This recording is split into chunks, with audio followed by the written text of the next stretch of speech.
What if I told you that registration Architecture Licensure Examination or ALI is easy? What's up mga kapantayo? I'm Architect Robert Marticio. Welcome to Marticio Architect Talks.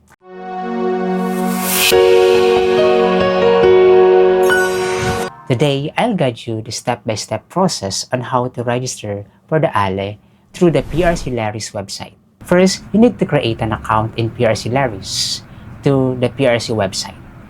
Register your personal details and make sure that all the information you have entered is accurate and matches your official documents. If you already have an account, you must simply sign in and proceed to the next steps. Next step is the transaction tab. Once you log in, click the transaction tab.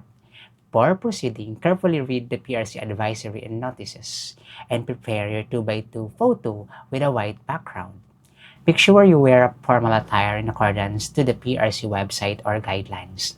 Click Agree and Proceed. Under the Select Transaction tab, choose Examination. Fill out all the following details like the date of examination, examination type. If you are a first-timer or first-taker, choose the Complete First-Timer. And select also the date of examination provided in the PRC website. And choose also the place of examination. After completing the details, click Proceed. You may click View to show or know the list of the examination requirements. Once you reviewed them, click Proceed again. Next is the appointment scheduling. Select your preferred PRC regional offices for appointment scheduling. For me, I choose the nearest to my workplace. On the left side of the screen, you will see the following details like the examination name, examination date, examination place, and examination type, and the amount to be paid. On the right side of the screen, you will see the appointment details like the purpose, appointment branch, scheduled date, scheduled time. If the available schedules does not suit you, you may click the View Other Dates to see another appointment schedule. Once satisfied, click Proceed. And next is the payment option. To complete your transaction, you must choose your preferred payment method. And PRC offers various payment options. In my case, I'll choose the most convenient one, which is the e-wallet.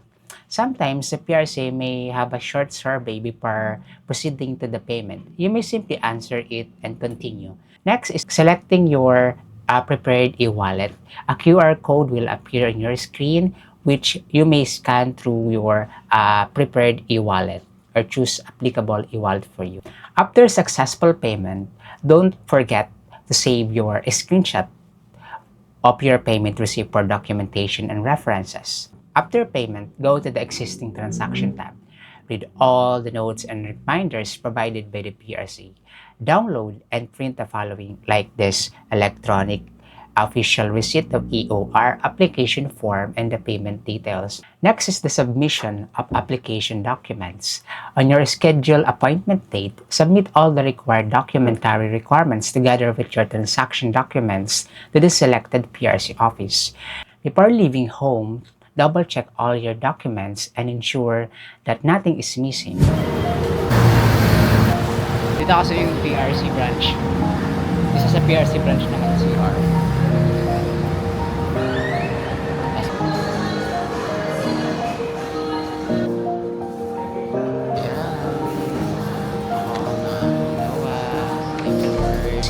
And that's it. I hope this guide helps future architect to complete their registration smoothly and avoid common mistakes. Good luck, future architect, and see you in the next video.